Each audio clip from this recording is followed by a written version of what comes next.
Hello, everyone. Good morning, good afternoon, depending on which part of the world you're joining in today. A very warm welcome to everyone from Oxford today. Thank you so much for joining our 19th session of Engaging of Evidence. I know there are a lot of people joining from all over the world, so please do say hello in the chat, introduce yourself, and let us know where you're dialing in from today. My name is Srinitya Nagarajan. I'm a policy engagement and comms associate with the Government Outcomes Lab. And together with my colleague, Andrea, we'll be hosting today's session. We have a really fantastic lineup of speakers joining today to discuss a brand new publication, the Collaboration Playbook. We are joined by both of the authors of the playbook. One of them is Ian Taylor, who is a research and policy associate with the Government Outcomes Lab. And also we are joined by Nigel, who is the director of the Social Purpose Lab in the University of Arts, London. Prior to that, Nigel was the executive director with the Government Outcomes Lab. So it's really great to have both of the authors joining us today. The publication was jointly commissioned by Whitehall and Industry Group and the Blavatnik School of Government here. So in today's session, we'll be exploring in depth how Collaboration Playbook attempts to help leaders with cross-sector collaboration. Next slide, please. So for those of us who are new to the session, new to Government Outcomes Lab, we are like a policy and research center based in University of Oxford. We were created back in 2016 in partnership with UK government and the university. Our mission is to really help enable governments around the world to foster effective partnership with private sector, voluntary sector, and civil society. We do so by conducting research and about outcome-based partnership, but also we curate a range of resources, including open data sets and also various knowledge products. A really important part of our work is to ensure that these insights are shared with those who are working on the ground, with practitioners and policymakers.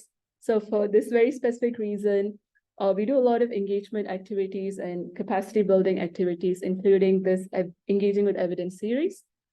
In the next slide, we have a little bit about the Engaging with Evidence series. Again, this is our 19th session of the series. So been going on for around 3 years. So this is really about like we are grounded in research, but we really want to facilitate open discussion among practitioners to really look at different consideration for those working on the ground. So this series is a platform for practitioners, policymakers, and researchers to come together and engage with the latest work in the field. So for the next session, we have next week. So on 2nd of November, we'll be sharing the findings from a recent evaluation of FCDO DIBS pilots program. So if you're free and want to join in for another session next week, please do so. And also, if you want to keep up to date with any of these events coming up, I encourage you to sign up to our monthly newsletters, which I'm sure one of my colleagues would be dropping in the chat shortly. So in the next slide, we back to the session. So for today's session, we have a really engaging discussion like planned. So for the first part, we'll be hearing from Kathy Butler from Whitehall and Industry Group. Kathy will be setting the context on the need for cross-sector collaboration to address major challenges and why the collaboration playbook was needed. Then we'll hear from both Nigel and Ian, the co-authors of Collaboration Playbook, to discuss. They'll be giving us an overview of the playbook and discuss the key learnings from it. So for the second part of the discussion, my colleague Andrea will moderate the discussion with a wonderful panel of speakers. So we are joined by speakers and leaders from all 3 different sectors, from the private sector, from the civil society, and also from the voluntary sector. So in the next slide, so we really like to keep the sessions very interactive. So do say hello in the chat if you haven't done that. So if you have any questions, reflections, comments throughout the session, please do post them on the chat. So if you like to raise your hand on Zoom, and if you want to ask a question at any point, please do so, but we'll come to you at various points during the session. So do feel free to get involved in the session. And also a lot of people really enjoy networking in the chat as well. So please do connect with others.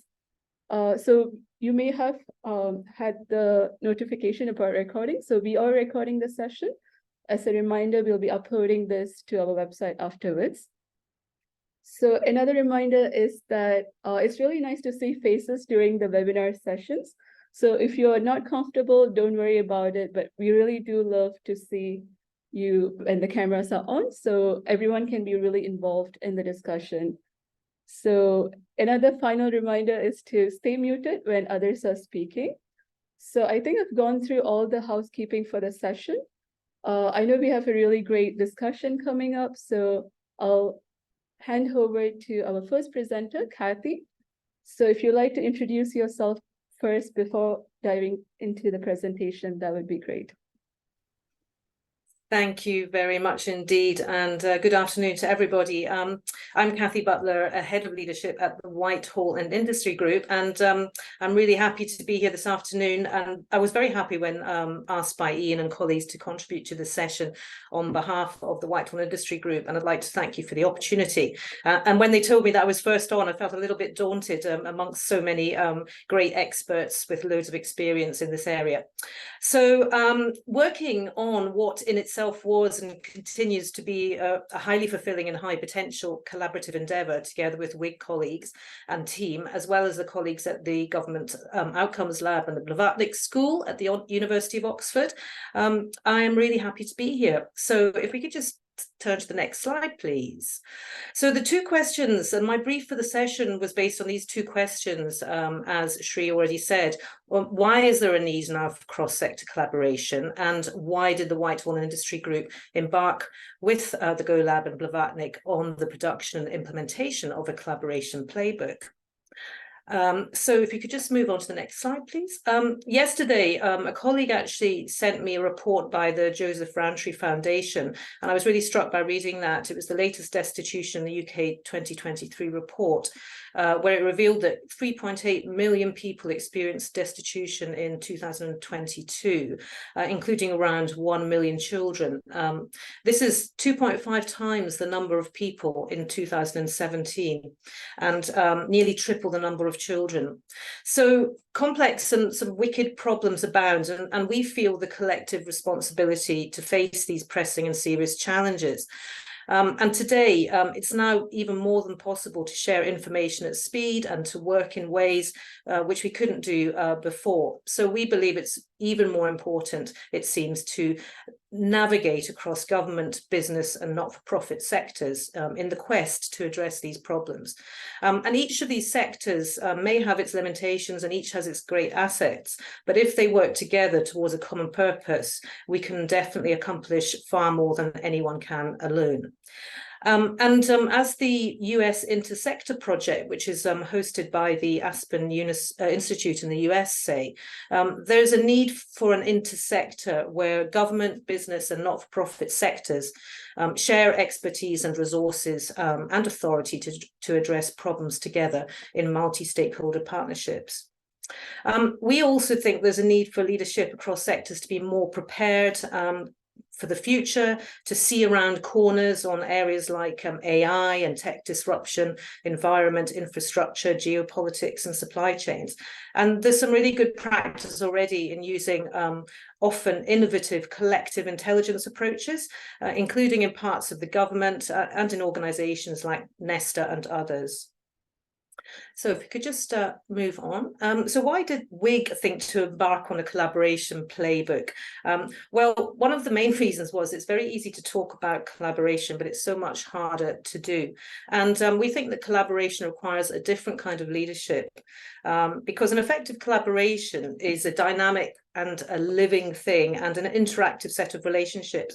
And when we talk about collaboration, it's something that we do. And collaborative leadership needs leaders to get their egos out of the way and build trust and pull people together and bring out their best.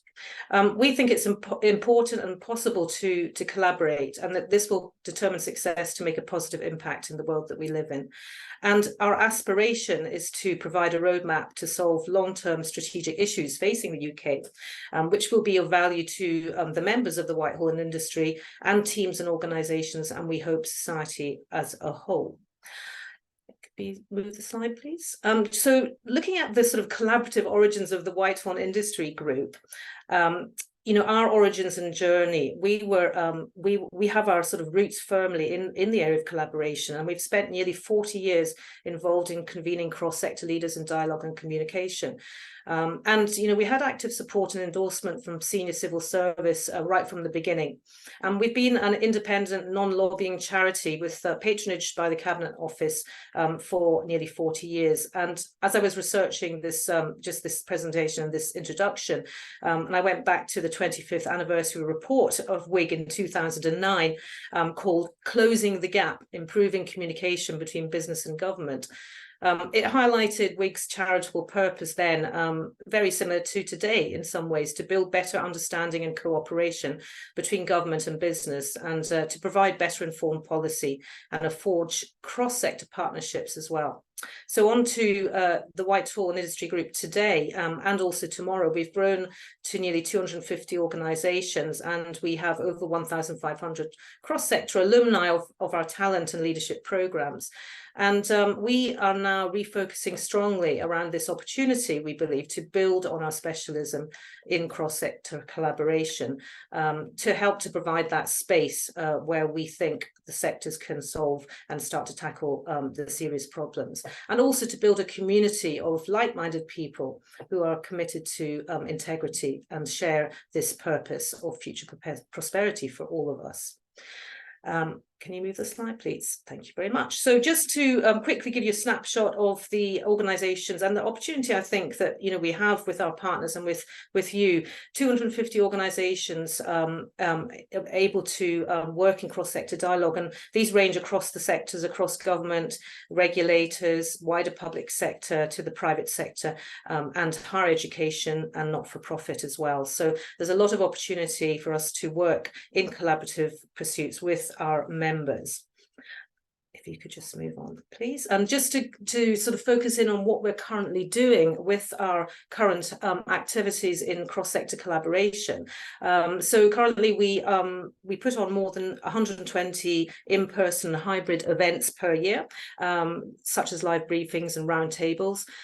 We are in the process always of delivering cross-sector collaborative leadership programs, which are award-winning, and we do some quite innovative work in this area.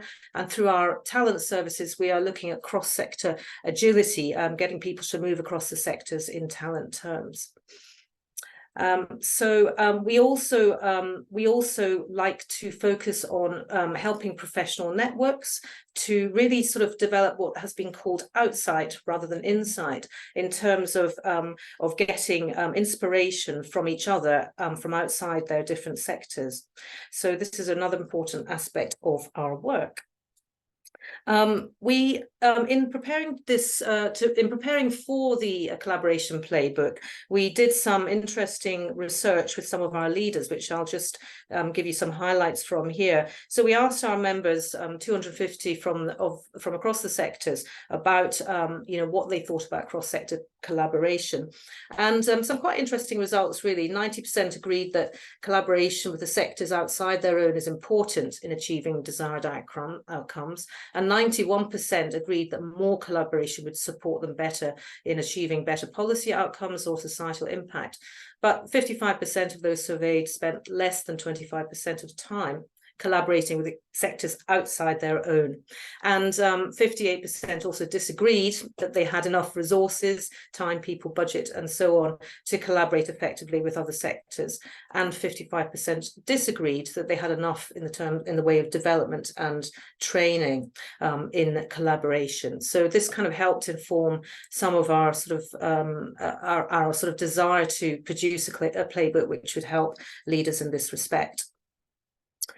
Moving on, please. So really, to summarize, the collaboration playbook renews our own focus on purpose. And through that, we want to be quite intentional about bringing together and helping to empower and inspire leaders of today and tomorrow to collaborate in different ways.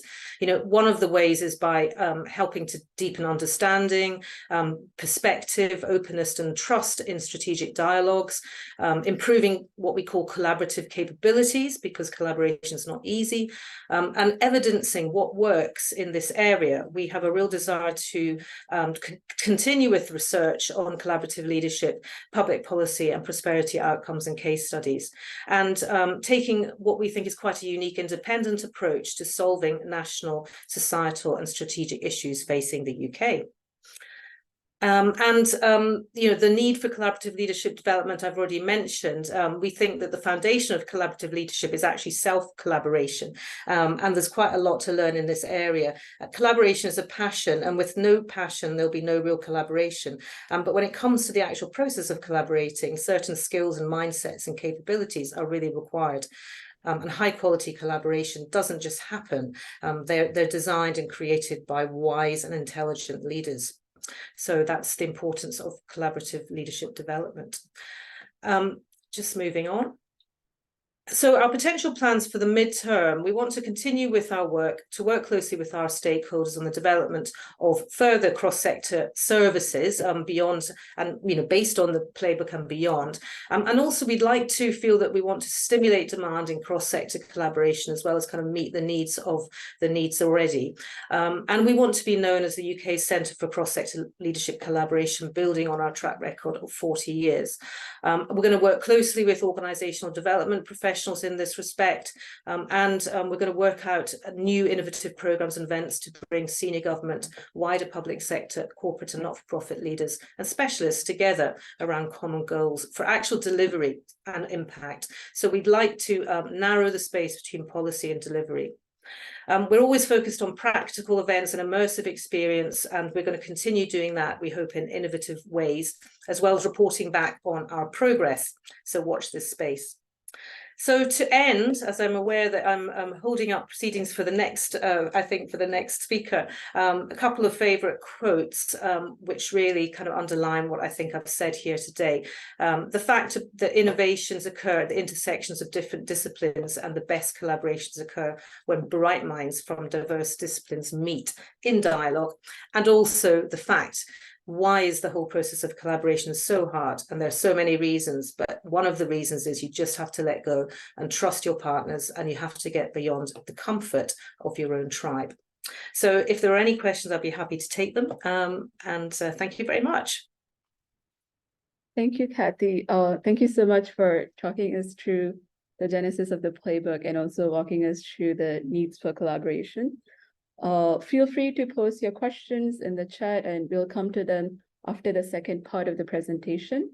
Next, I'll pass the floor to Nigel to walk us through the key insights of the playbook. If you could introduce yourself before the presentation, that would be great.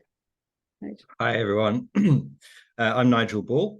I was the Executive Director of the Government Outcomes Lab until earlier this year. And I now run the Social Purpose Lab at University of the Arts London. Ian and I wrote this playbook that we initiated together with WIG. Why do we do it? And I know, this is a GoLab webinar. So, why was this interesting to the Government Outcomes Lab? Might be interesting for the audience on the webinar today. Well, at the Government Outcomes Lab, we did a lot of work looking at how government works with other sectors to deliver public services. What we discovered was that usually the way that government did that was through contracts, and these contracts were typically very transactional. So some commissioners or civil servants would, sit together and work out what they thought was needed, and some outside suppliers, either from the private sector or the third sector, the not-for-profit sector, would put in their bids, maybe win that work. It didn't seem to work very well in terms of the actual outcomes for ordinary people.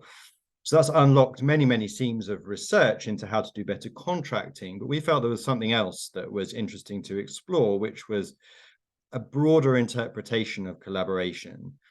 how could these actors who on the face of it seemed to have quite similar goals figure out better ways of working together, and why did they find it so hard?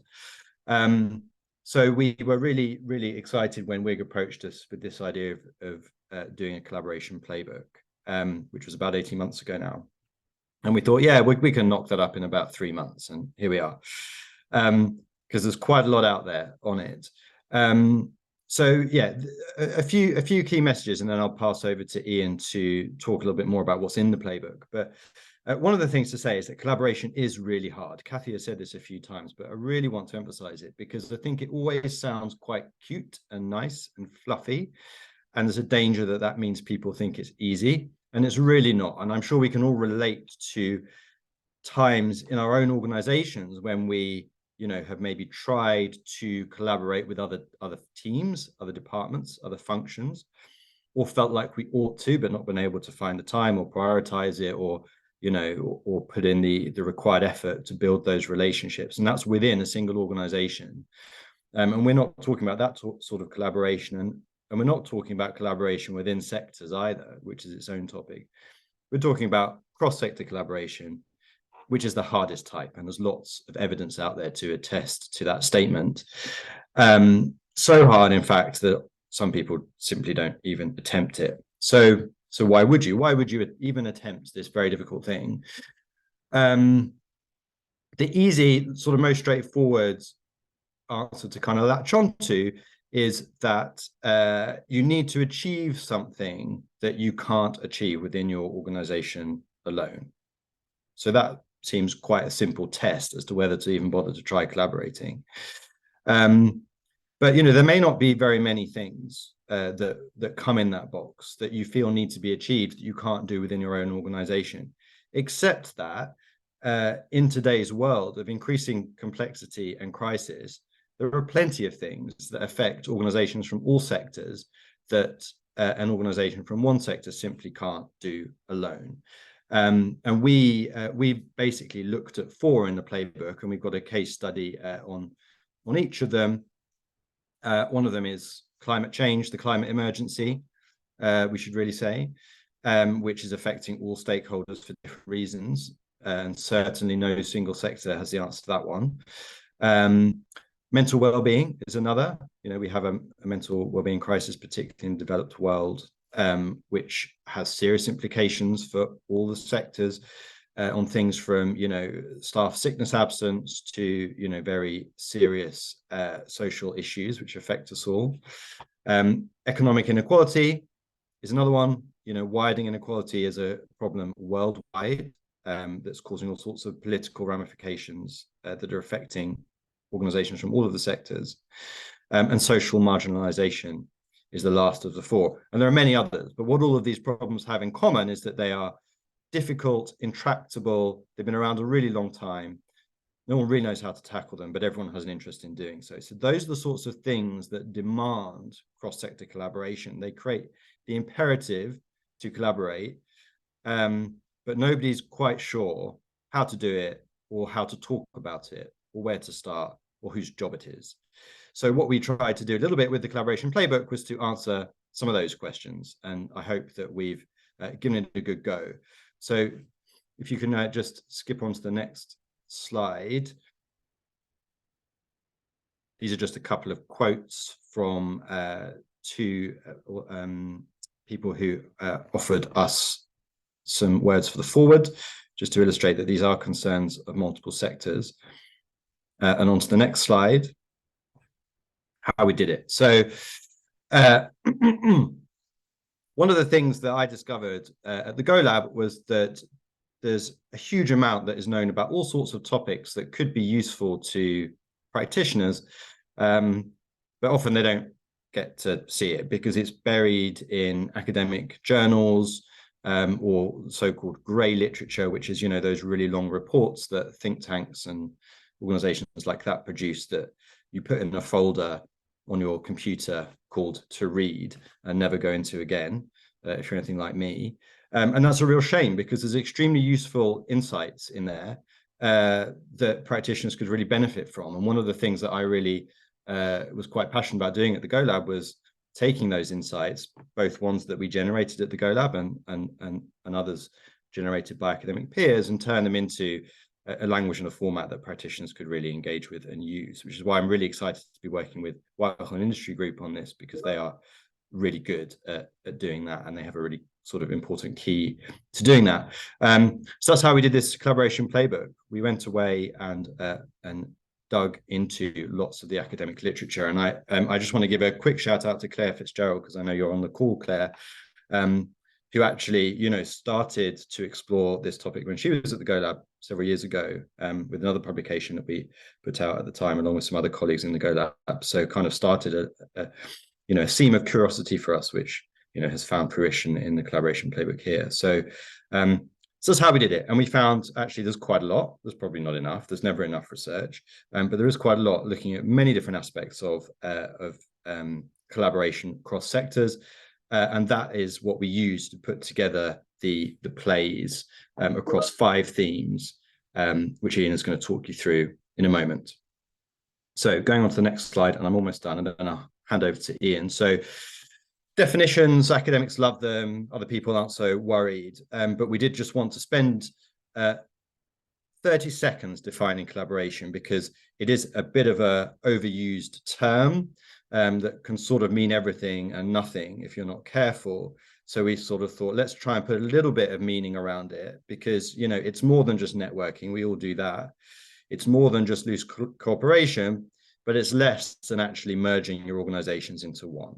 And that does happen, and sometimes it's rare, but sometimes that happens across sectors as well. That the government will spin out a company, or a company might swallow up a bit of government, or a charity might get taken over by a company, and so on. So those sorts of things do happen, but we're not talking about that. We're talking about collaboration. So what is it? It can be just 2 partners. It's often more, but it can be bilateral, and that's something that we sort of spend a little bit of time thinking about. Sharing on equal terms. There's a sense of power balance in a real collaboration, and that's a really important point, which we'll come back to, because that's often missing in a lot of things that call themselves collaborations but really aren't.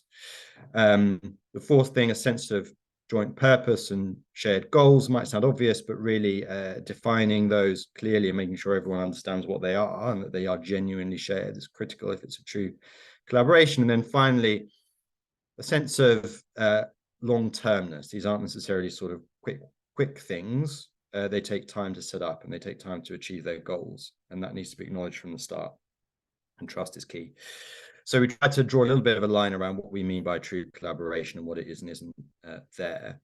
And then flicking on to the next slide, I've talked a little bit about this, just to say a little bit more about it.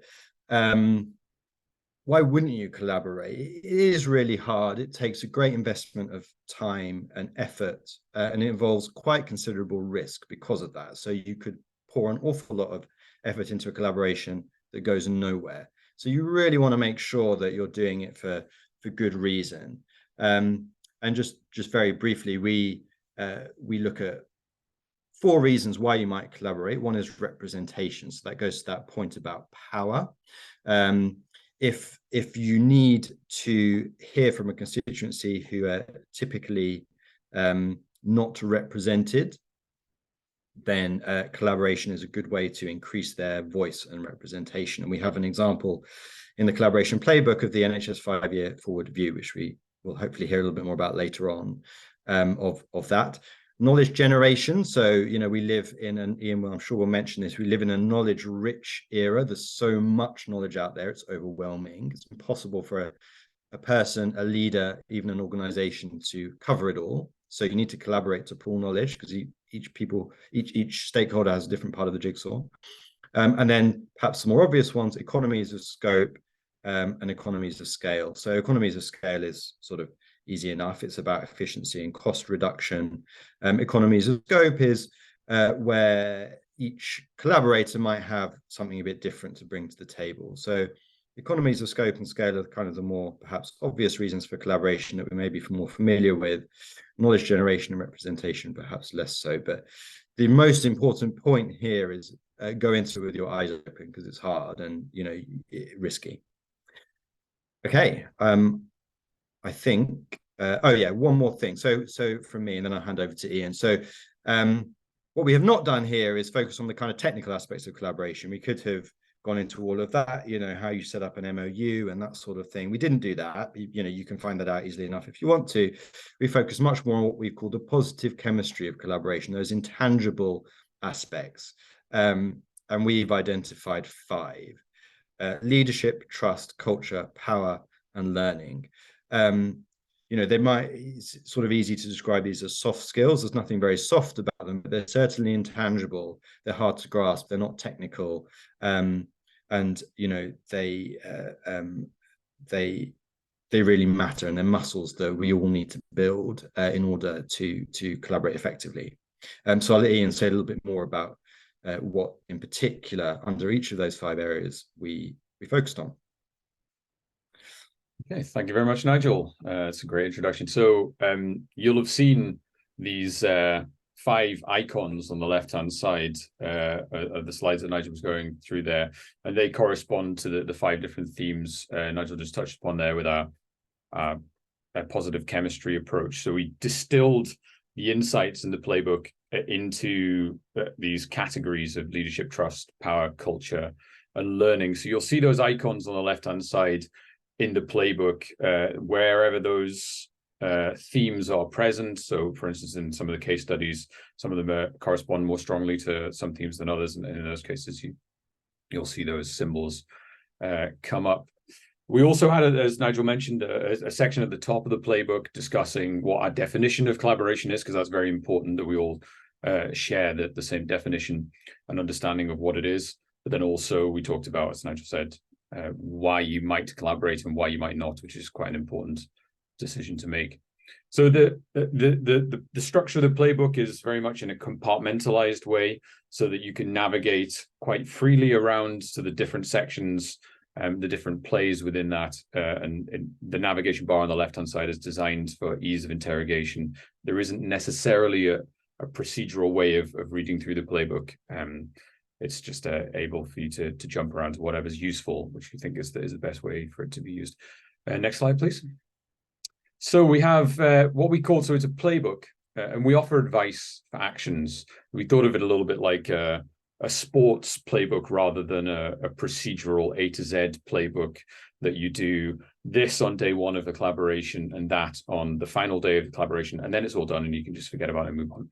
Because collaborations by their very nature, they're transformative, ongoing, long-term, they evolve. So it's not really a simple linear process. So we came up with this concept of plays, which are recommendations in respect of certain circumstances and contingencies. We have 18 of them there, as you can see, distributed along the 5 themes. So in leadership, we talk about the behavioral and attitudinal changes that need to be enacted for an effective collaborative leadership.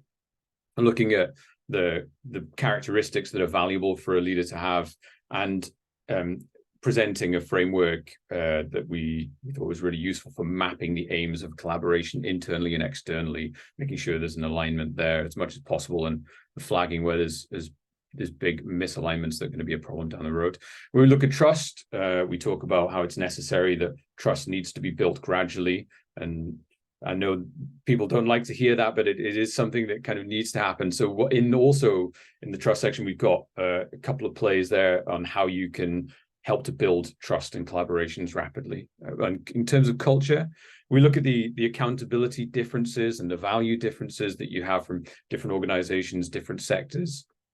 And then we talk about how you can manage and mitigate any clashes and this kind of culture and value clashes that you can experience. When on power, we present ways that collaborations can be more aware of the power distributions and how they change over time and how they can be monitored and molded, and present advice for how collaborations can consciously design the organizational structure of the collaboration to ensure there is both the appropriate level of inclusivity and you're achieving the right effectiveness, and making sure that communication is comprehensive and ensuring that you get the benefit, the collaborative advantage of hearing all of the perspectives in the collaboration.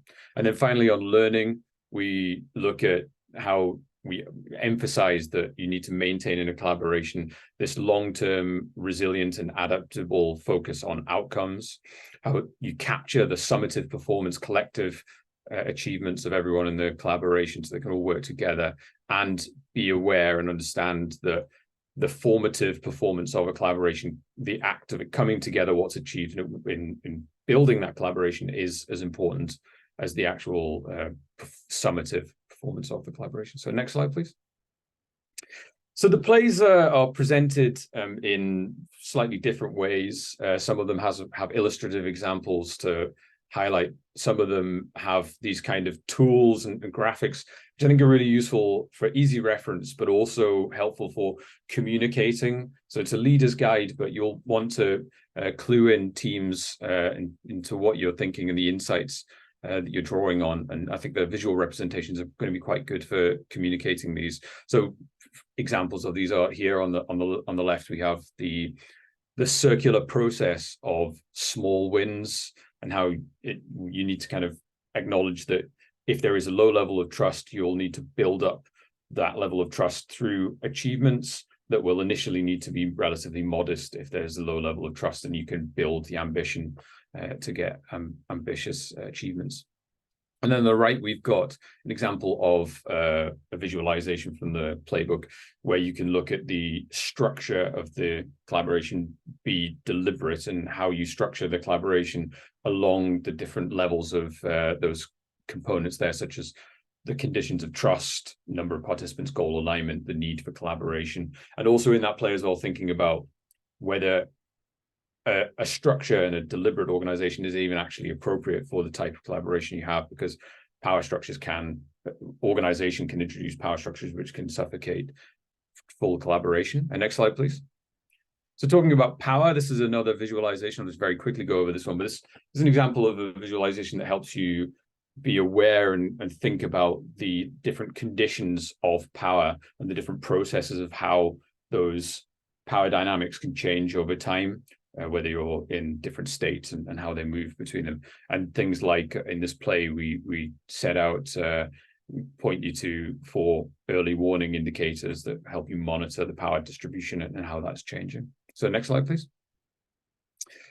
So we also did, along with the introduction and the plays, we also have 4 case studies, as Nigel mentioned, and he talked about the different thematic areas that we looked at. They're all UK-based case studies, and we thought there was a really good way of highlighting and conveying the ways in which collaborations work and how the plays can work in those. We conducted interviews with practitioners who were involved in these case studies.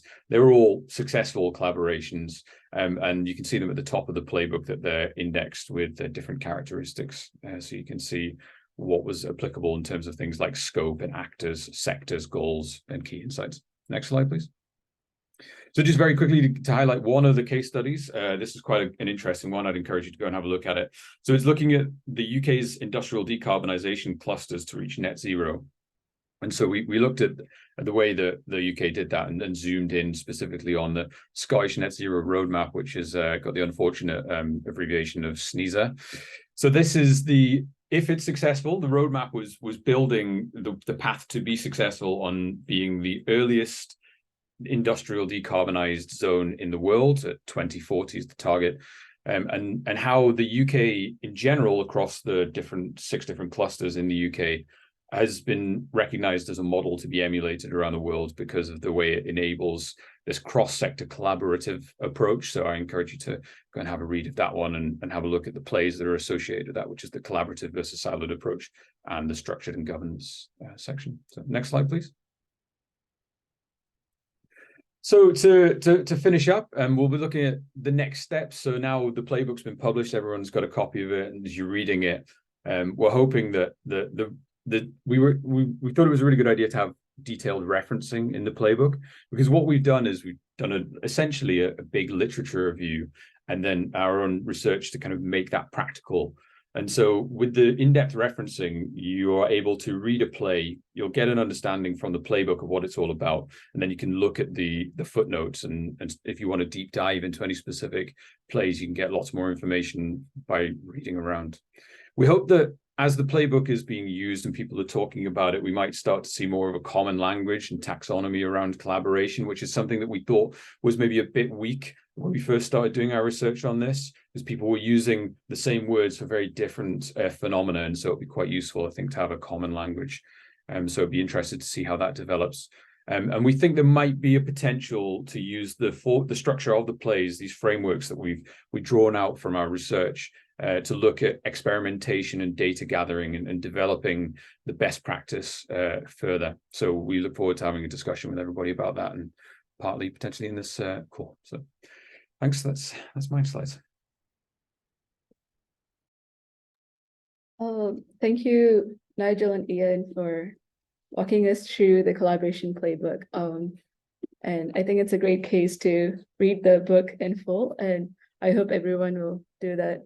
And I think we can stop for time. If there's anyone, if you want to post your question on the chat, or if you want to raise your hand to ask your question, we can unmute you and post a question to Kathy, Ian, and Nigel.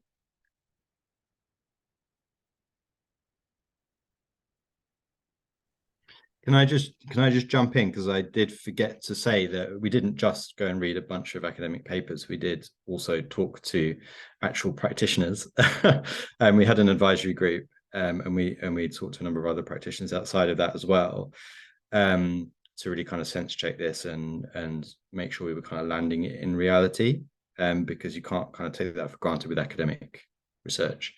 So that hopefully has given a more kind of practical angle to the playbook. And, you know, a big thank you to Anna, Paul, and Mike, who are joining the panel today, because they were all invaluable in different ways in providing feedback and additional material for us to draw on, and just really making us think a bit harder about things, which was invaluable. So yeah, I forgot to mention that earlier, so I just wanted to bring that in. Thank you, Nigel. I see Stuart's hand raised. Could you please unmute yourself and ask your question, please?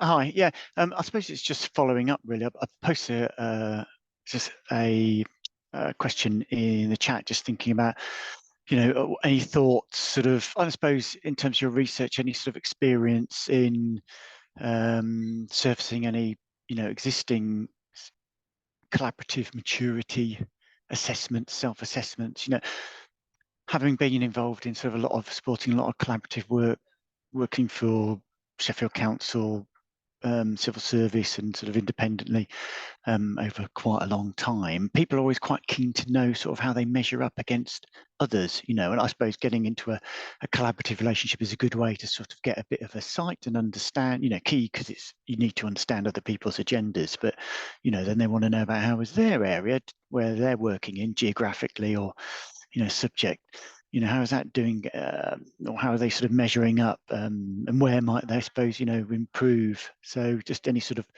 thoughts around that on your work, any sort of anything you've surfaced that might be of interest, value? I'm happy to field that one if you'd like, Nigel. Yeah, thanks, Stuart. Yeah, it's a really good point, and it was something I thought about early on when we were doing the research. And in many ways, conveniently for us, I think you can look at the plays in the playbook, and you can think about monitoring the maturity of your collaboration in reference to whether you've considered these things. I mean, so for instance, I talked about aim mapping there. I think that's an amazing tool that we found in our research. It's been around for quite a long time as well. Have you done that? If not, then that's a stage of maturity that you haven't reached. But in like talking about it more generally, as Nigel mentioned in the chat, so there's the SAFAR framework, the strategic alliance formation assessment rubric. That's really useful to look at. It's got 5 different levels of interactive working together, from networking all the way to unifying. And so that is measured across 4 different sets of characteristics. And so you can look up and look up where you are on that SAFAR framework, and that's designed for you to look at where you ideally want to be in your interactions with other organizations and your collaboration. and where you are, and then map your journey to that. But I think SAFO's quite good because it's quite reflexive. It's fairly open questions, and you can look at that and then answer for different circumstances. I don't know if you got anything to add on that one, Nigel.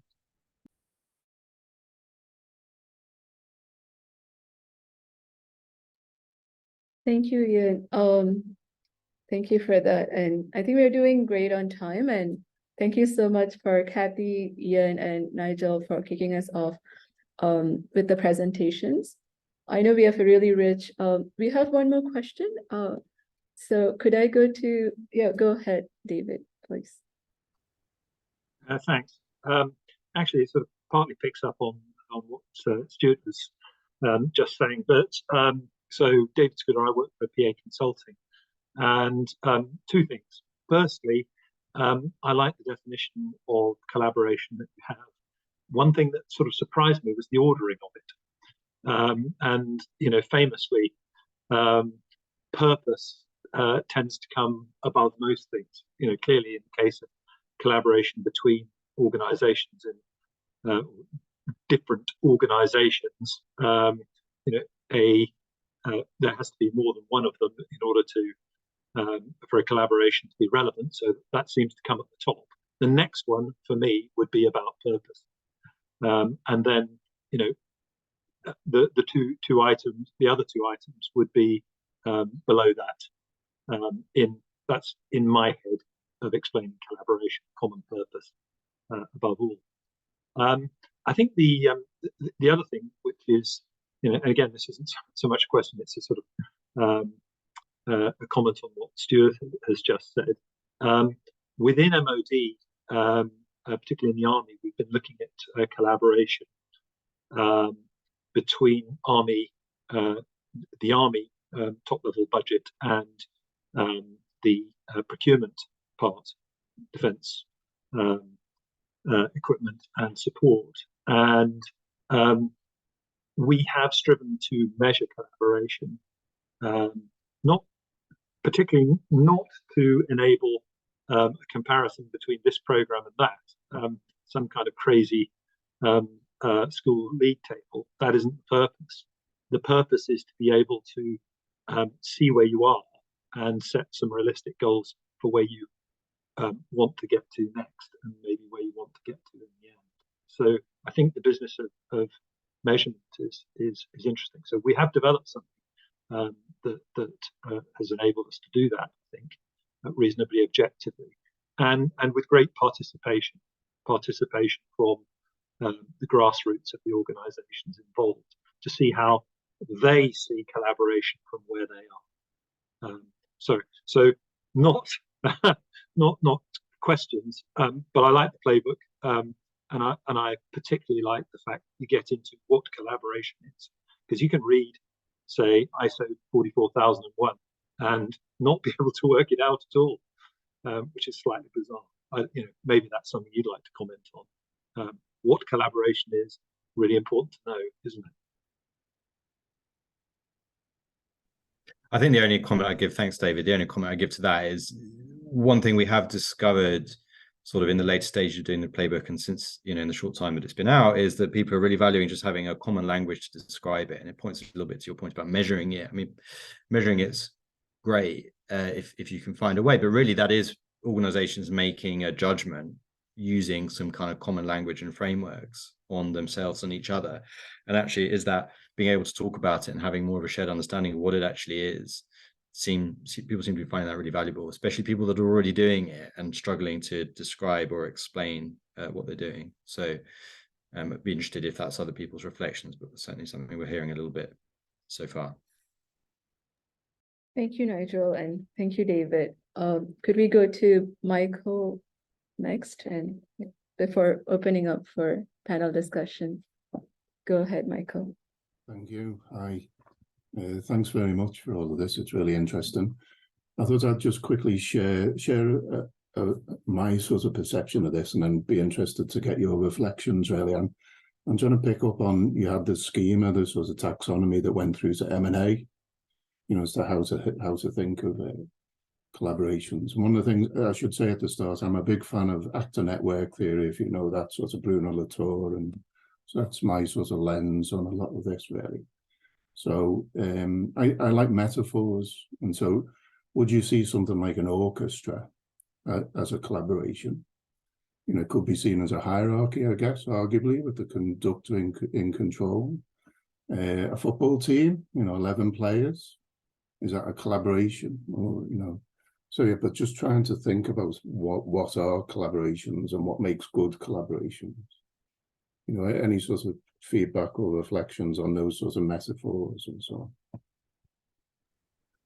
I don't know what you think, Ian. I mean, I'm not sure either of those metaphors would cut it for me, because there's quite sharp boundaries and dividing lines, boundaries really, between collaborators in the sort of collaborations that we're describing, with strongly diverging values, cultures. You know, if you think about the different sectors, they're kind of there for different things, and they operate in very different ways in very different contexts. And they're more used to kind of either regulating each other or, you know, donating money to each other or whatever. You know, it's very different forms of relationship usually between the sectors that are not collaboration. So I don't know, I haven't thought of what a good metaphor would be.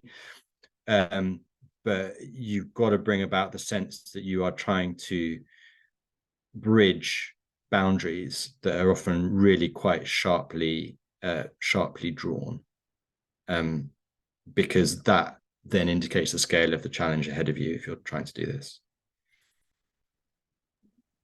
Thank you, Nigel. Thank you, Michael. I know Andrea has like a question regarding selection of case studies, and I'll hand over now to Andrea as well, because she'll be leading the next part of the panel discussion.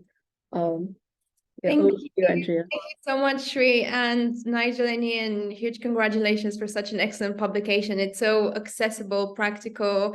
I love the case studies in particular, and I think it'd be interesting for everyone on the call actually to hear a bit more about the selection process for the case studies. And I suppose that where I'm coming from is this question of, which I think Michael touched upon, what does good collaboration look like? How do we know what success looks like? And perhaps related, or the flip side of that is, have you also looked at relevant learning, I suppose, coming out of failed collaborations?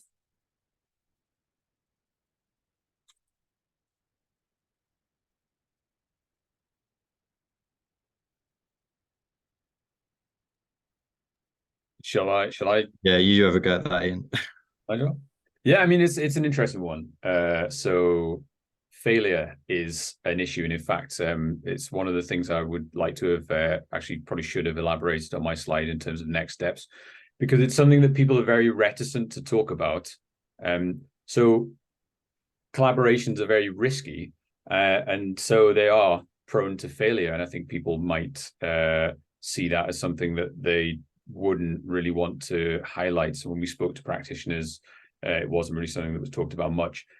When we looked at the academic work, there was empirical studies on successful and unsuccessful performance, and we partially highlighted this this positive chemistry because that was associated with the failures. In terms of the case studies, we wanted to make sure that they were in the UK because we had a primarily UK focus.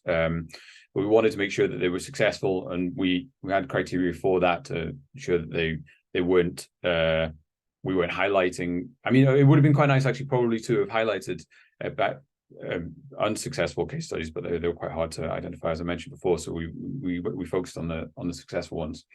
But we also looked at different circumstances for those case studies, because people have different collaborations, like different contexts in mind, and I think it's sometimes difficult to think about something like net zero and think about how that is a collaboration in the same way that representation for mental health service provision and an identification of inequalities there is the same. And so we tried to select case studies that would draw out the plays in these very different circumstances, so that people had less of this kind of, sometimes there's a bit of an attitude of, well, we're trying to do something quite technical here, so it's very different to the way other people talk about collaboration for representation. We wanted to try and show that there is a commonality between those in the case studies.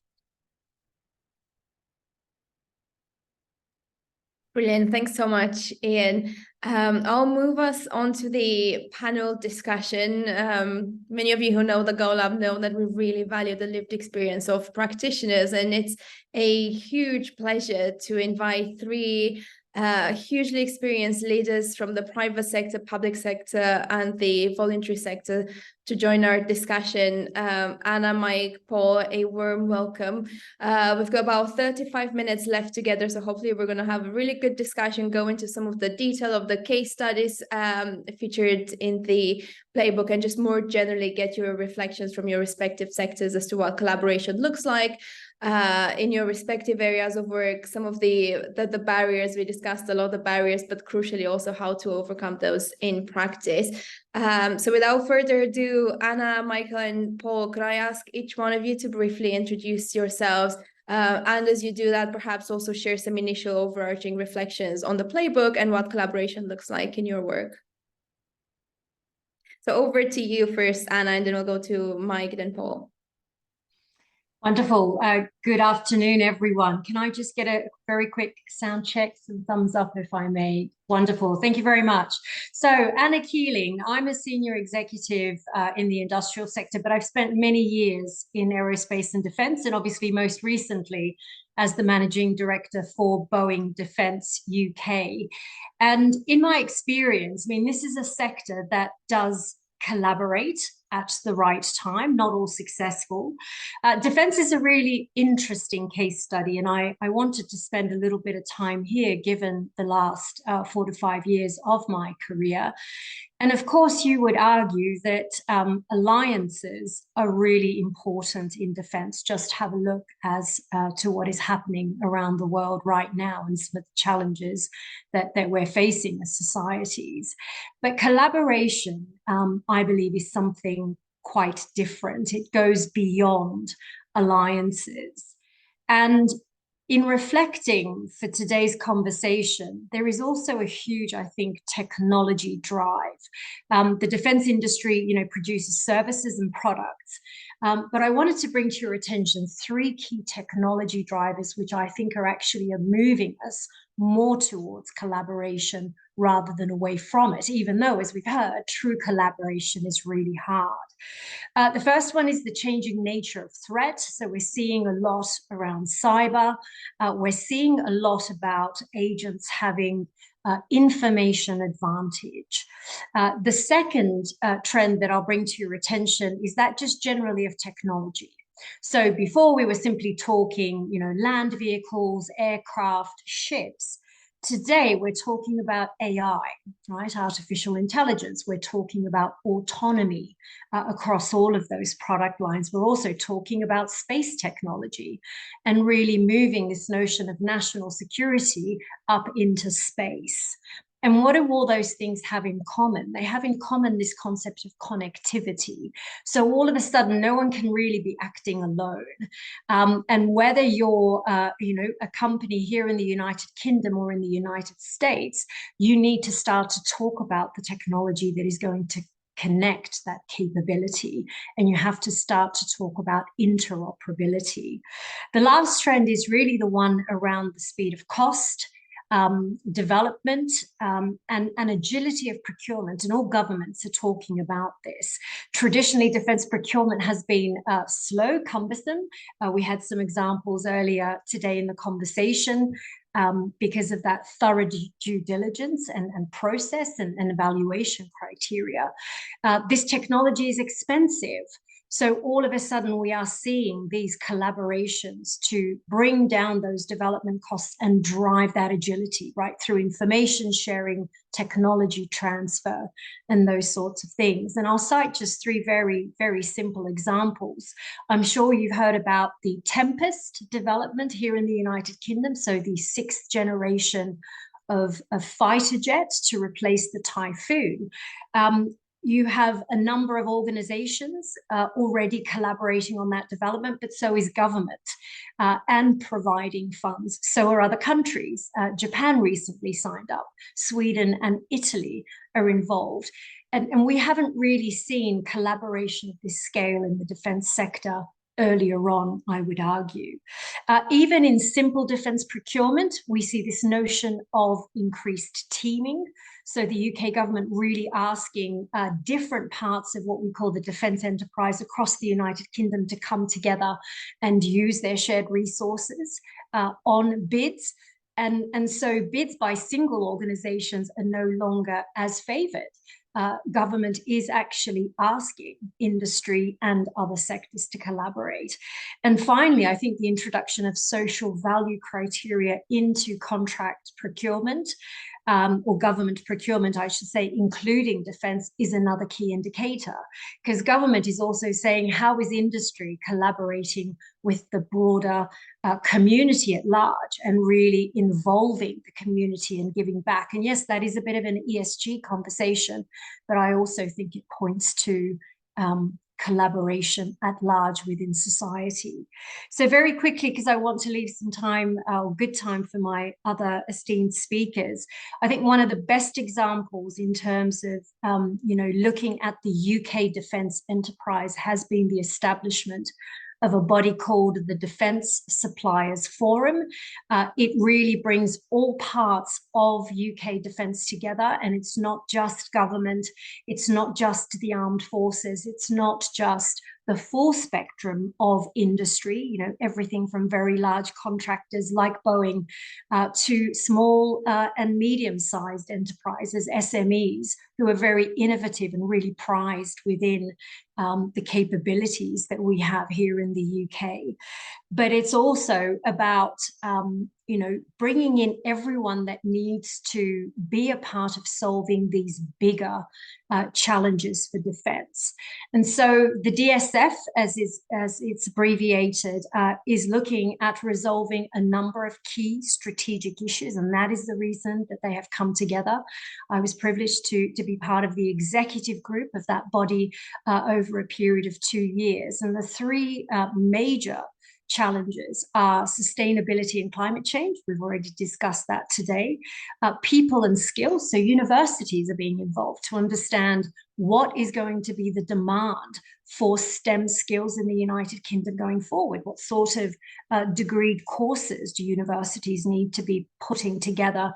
And how many people do we need to be funneling through the pipeline to ensure that we've got that local capability here in the United Kingdom? And finally, capability management innovation, because we want to be one of those countries that is a thought leader in terms of science and technology.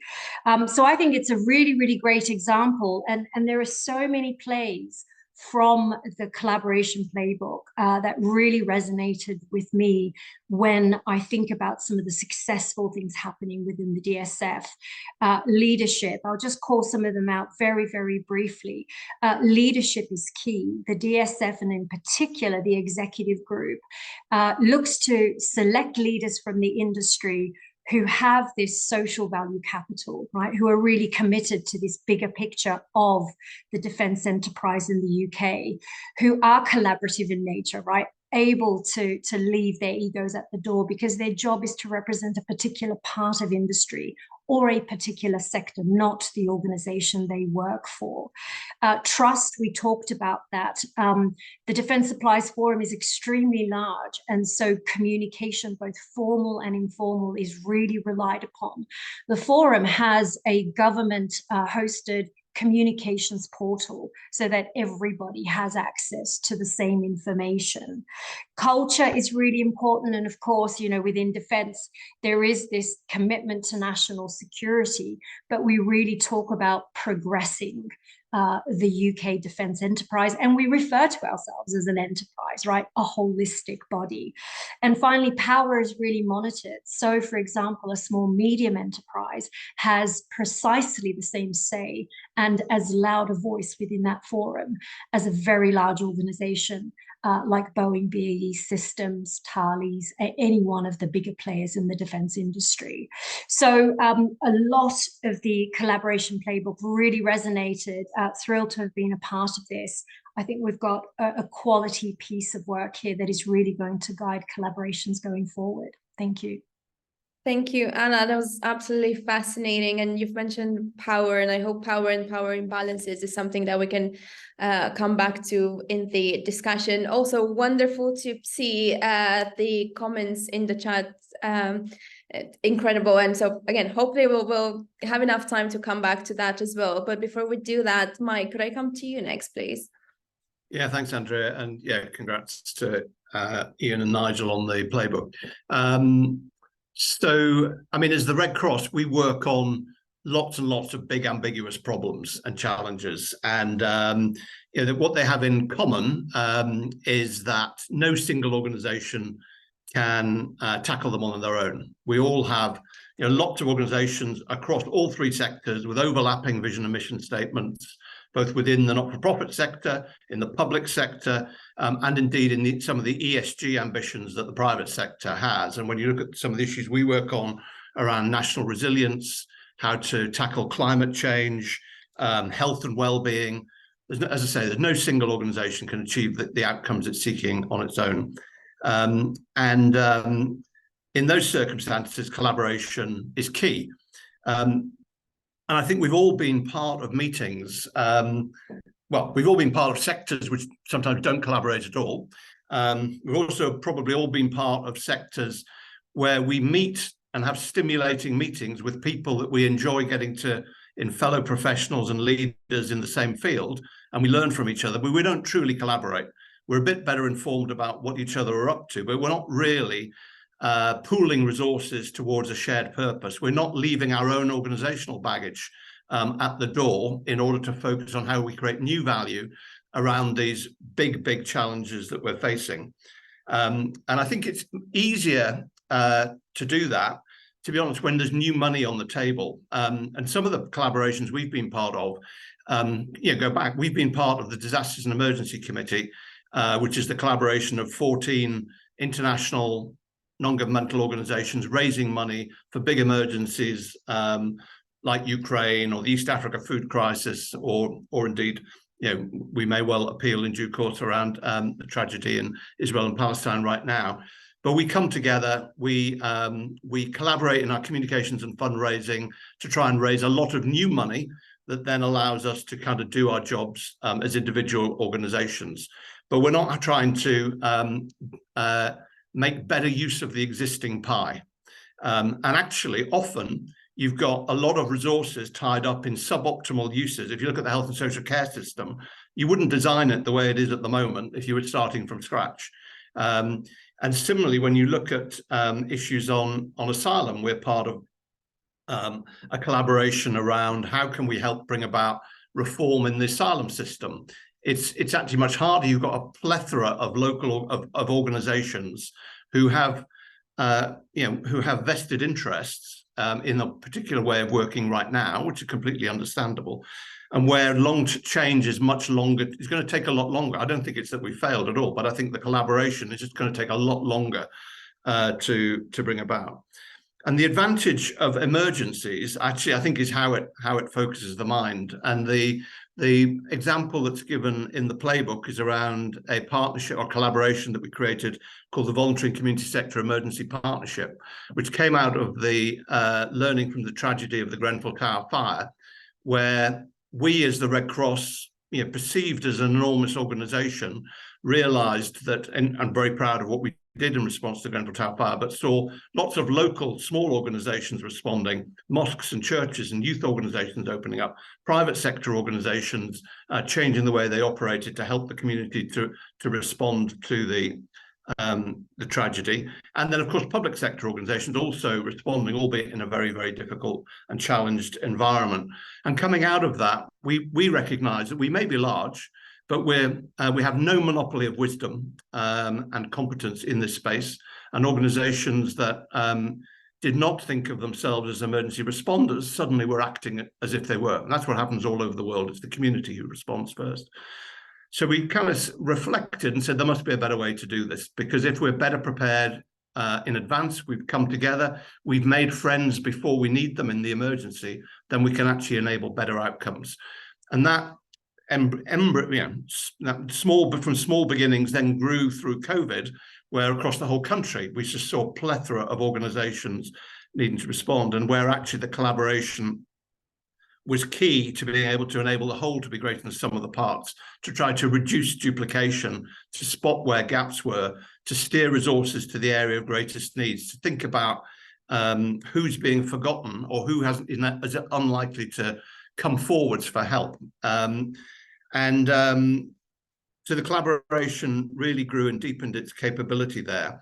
And it includes actually government departments as well, so the Cabinet Office and DLUC, but it also includes business in the community because it's recognizing it's cross-sectoral.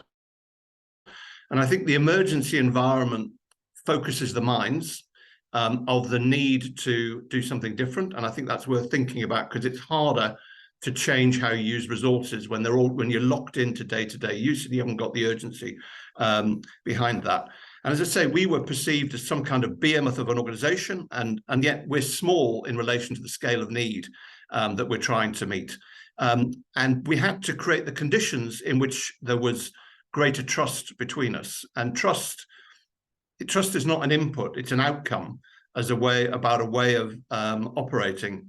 I think and we made some mistakes in the way in which we suggested things should be done. We were well intentioned, but actually we got some things wrong, for which we then apologized, and then tried to keep iterating with the people that you're trying to collaborate with to create the possibility of change, of resource allocation to enable different outcomes. And I think, individual organizations, we had to be ready to sacrifice some of our brand positioning in order to create that collaboration. We had to be able to, we as a larger organization had to be prepared to put in more resources than some of the partners.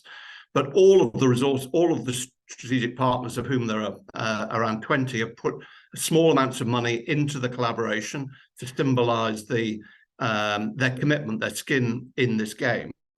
And therefore, some of the softer but really challenging areas that Ian and Nigel talked about around trust and culture and operating with humility, I think were fundamental to creating the possibility of different outcomes in which people who would not otherwise have got help were helped sooner and not forgotten, and in which the whole was greater than the sum of the parts. But I think you need humility. It's from ego to eco.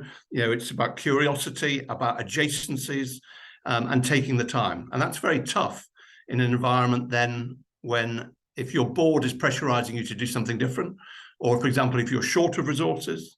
And I'm sure we can talk about some of the things that make that more likely that we'll be able to be successful in that environment, or the barriers to it. I'm happy to talk more about that. Back to you, Andrea. Thank you, Mike. That's brilliant. And thank you so much for mentioning curiosity and humility. I think Kathy at the start mentioned the importance of leadership and having the right skills. And Kathy, I'll come to you in just a few moments to hear more about that. And are today's leaders having those skills, but also attitudes and so on? That seems to be really important. But before we go to Kathy, Paul, could I ask you to introduce yourselves and share your reflections from your work in the Planning Inspectorate and beyond? Yes, thank you very much. And it's great to see everyone. So yes, I'm Paul Morrison. I'm currently the Chief Executive of the Planning Inspectorate, but I am talking to you basically as a career civil servant. I've always worked in central government in the civil service in a variety of different departments and arm's length bodies and central departments, and actually worked very closely with Mike over the years, particularly during my time in both Home Office and DLUC on issues to do with refugee, Ukraine, Syria, and so on. I love the Playbook.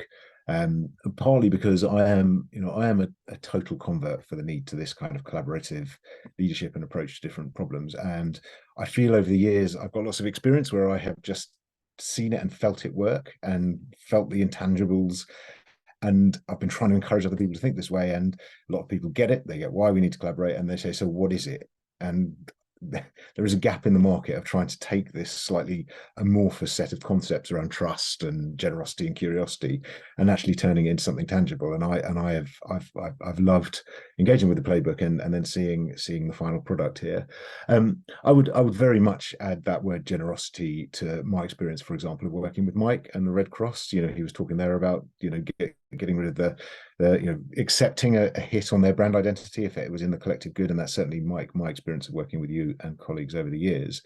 A couple of things I wanted to reflect on, maybe to bring the central government perspective into this. And I have to say, if I think of the big kind of really where I think collaboration is what has happened over the years, and where we've got it, where I've been involved in having to exercise those muscles.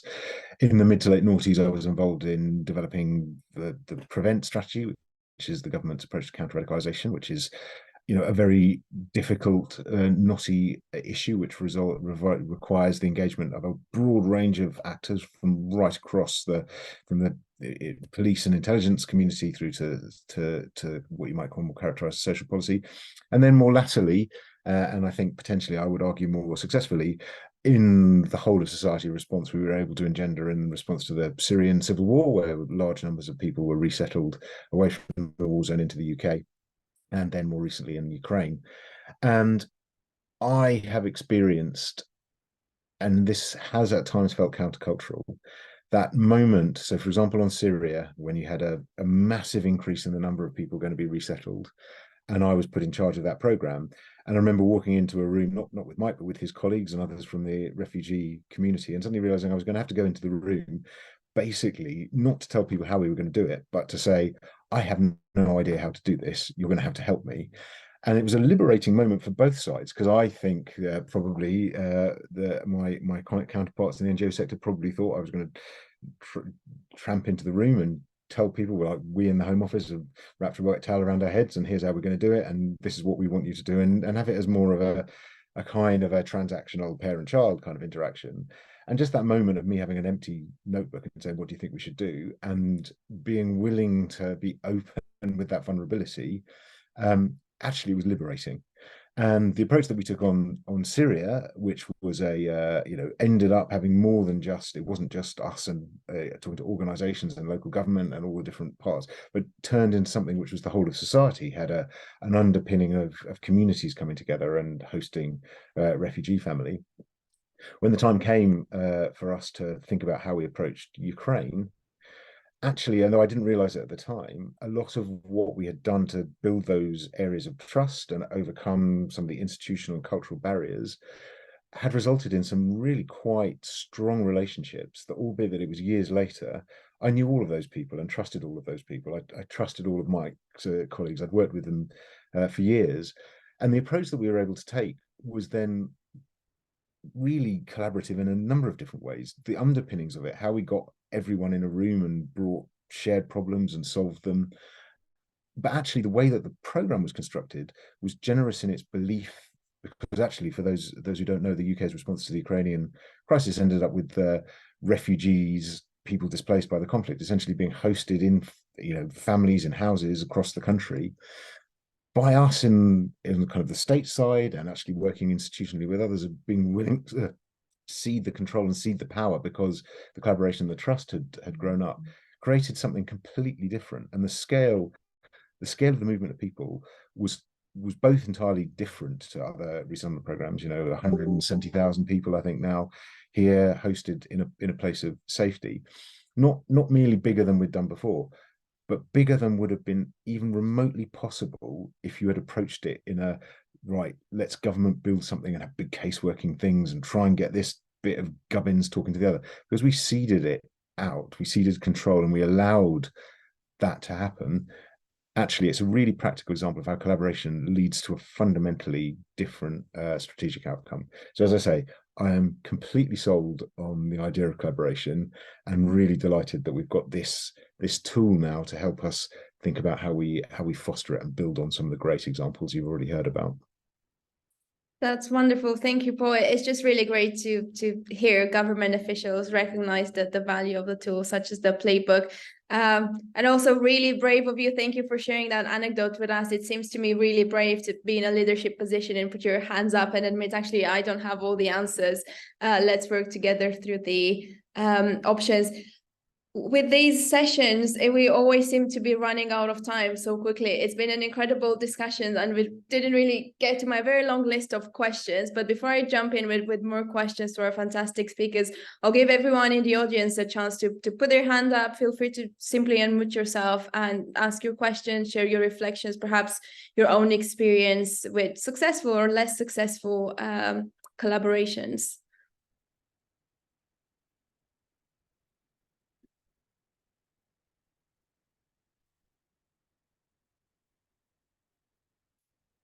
Okay, I'm not seeing any hands up, so perhaps I'll continue with some of my questions. I like a bit of structure, and I always organize things in threes. So perhaps three things that I'm hoping to touch upon in the last 10 minutes we have together. Angus, I'll come to you in just a moment. One is this question of trust, and Anna and Paul in particular, I'd love to hear your reflections kind of from the private sector and government perspective as well, and kind of what might be some of the differences in those two, I guess, quite different environments. Power imbalance is something that's discussed in the collaboration playbook. I saw Nigel's eyes lit up when I mentioned it. So Nigel, I'd like to come to you for some reflections on that from the case studies you've looked at. How was collaboration used actually to sort of like address some power imbalances, but also perhaps risk that we're creating more imbalances if we don't think through carefully in terms of our collaboration arrangements? And finally, leadership, having the right skills. Do we need a reset in the way we understand leadership and the kind of ethos we want our leaders to have? I saw quite a bit on that in the chat. So Kathy, perhaps I can come to you for that. And Mike, it'd be also great to have your reflections on that point, given the huge array of organizations you work with. So those are my 3 points questions. But before that, I will give Angus a chance to ask his question, or maybe it's just some reflections he wants to share. Over to you, Angus. I'm afraid we can't hear you. I don't know whether your microphone's maybe not well connected.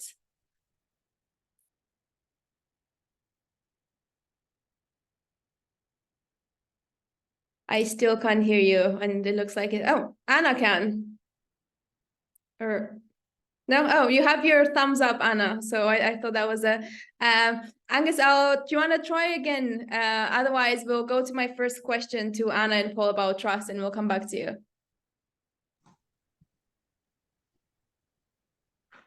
Shall I? So let's go for it. Just to talk. Yeah, trust is really, it is a big thing to overcome, and it does take time. And Mike's point earlier on, and I guess part of building the trust is to understand why distrust might exist.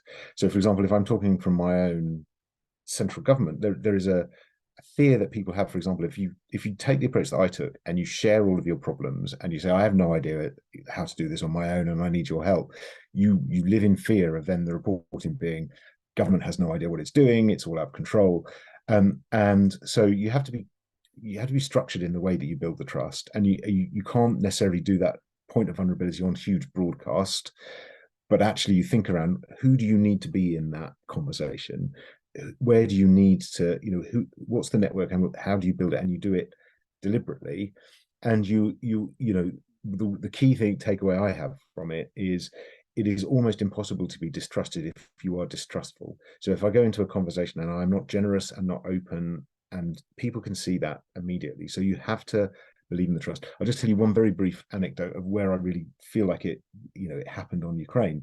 With one of the things that we did was we took a big problem to a group that we had created, which was just every Monday morning we all met, all the different NGOs, local government, and everyone. We took a problem, and then that very next weekend it was a front page news item saying government doesn't know what it's doing. I went to the next meeting of it, and in a waffly civil servicey way I sort of said, well, look, if we can't have the trust and we can't share things, it's going to be difficult. Actually, one of Mike's fellow CEOs of the NGOs intervened and said, excuse me, Paul, can I just come in here?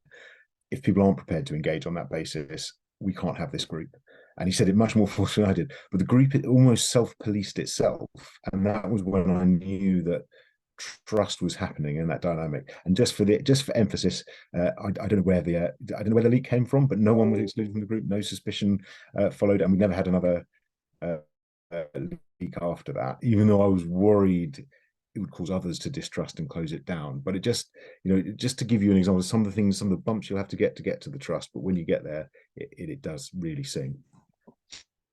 So, Andrea, very briefly, because I think Paul's been rather comprehensive, I think that you do have to break down the elements of trust, especially when there are so many different players, sectors, organizations involved. Values are really important. We had a comment earlier, about visions, missions, joint values, joint aims. I know that might sound simple, but unless there is alignment at that values level, it's very difficult to start building trust. We can then look at past experiences. Reputation is really important.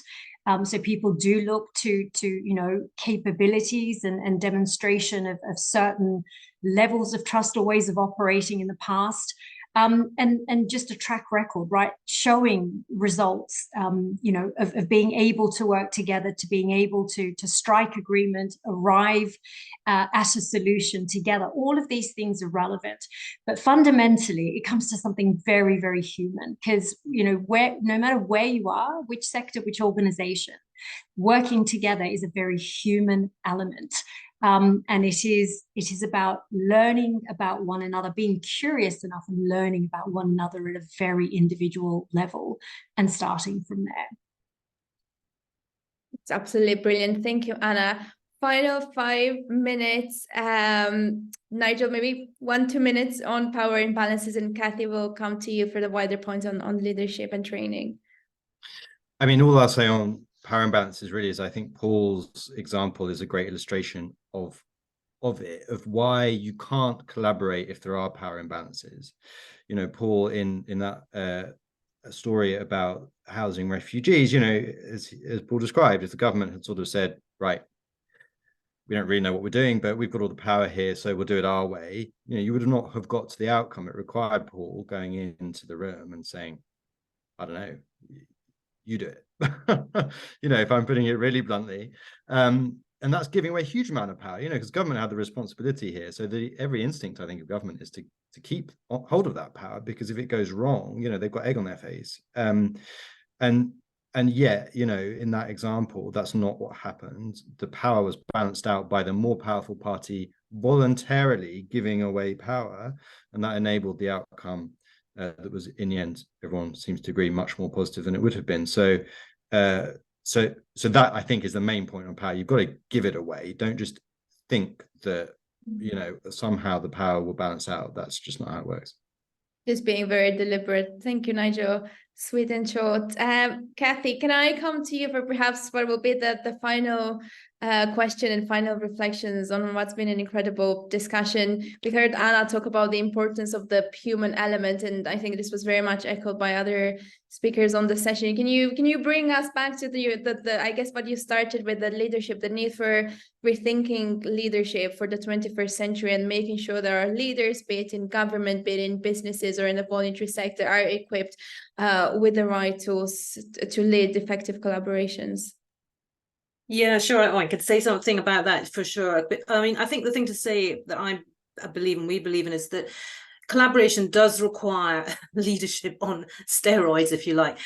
You really do have to have leadership qualities, and it's not just about the one leader, because leadership is ubiquitous, and there are many people in the collaboration who will have to show leadership capabilities. So it is, what Anna was saying about the sort of rehumanized elements of leadership that we often focus on now, when knowing how that we have to deal with the complex problems that we're facing, and it's the relational qualities, the qualities of being able to develop those relationships and quieten the ego that we focus on. And actually, we do this by bringing leaders together, because we're very practically focused. We're not believing in sort of pouring in concepts to help leaders, go and put them into practice, but get leaders together to actually start working on issues together in live situations is what we focus on. So learning by doing, and practicing those kind of relational pieces, the trust pieces together, is is something that's very, very helpful, and helping people to overcome their differences. You know, we sort of think that we understand each other, but we actually don't. The sectors are very different. For the civil service, helping them to understand the corporate sector, vice versa. Sometimes people have travelled over the sector, so they do understand more, but a lot of people do need to gain that understanding. So there's so much work you can do in the area, and it's absolutely required, because the leadership required for collaboration has got to be hyper inclusive, I think. But Michael, I know that you're quite aligned with some of these elements of leadership too, so you may have something to say from your experience. Yeah, thanks so much, Kathy, because I think it's been a really rich discussion. I think we learn and reflect on these skills and how they're different too late. Maybe I'm a late developer, but I think that I did the MBAs, I did the management training, but no one ever came and we didn't explore collaborative leadership, and yet that's critical for the kind of outcome we're seeking. We should invest in people earlier in their careers in these kind of skills, so when they come through, they're not surprised by the ambiguity of the challenges they're facing and the fact they need to work with others in order to make progress on them. And then I think we build more momentum. So I think there's a big challenge there, an opportunity for us all that will be fun as well as important. Thank you, everyone. I think this is brilliant. We're ending with a call for action to rethink leadership development. And Kathy, will be really exciting to see what WIG does next in terms of the collaboration. And I know you're thinking very thoughtfully about sort of how to translate the playbook into real life training. Huge thanks, everyone. It's been an incredible discussion. So much nuance. It's really easy to be general and then vague when you talk about collaborations. And I just want to express my gratitude to our fantastic speakers and to the fantastic audience for really some really nuanced points. And I also want to acknowledge some of the issues that we didn't have time to touch upon from the chat. Questions around the cost of collaborations. Claire, thank you for making that point. The importance of better understanding, I suppose, failure in collaborations and learning from that, and perhaps developing better frameworks for understanding the impact and the benefits of collaborations. So, and perhaps maybe this is an opportunity for me to say, let's all get back together in a while and come back to all these topics that we didn't get a chance to discuss today. But for now, this is all we have time for. A huge thanks again, everyone, and hope to see you all on our next Engaging with Evidence session next week. Thank you.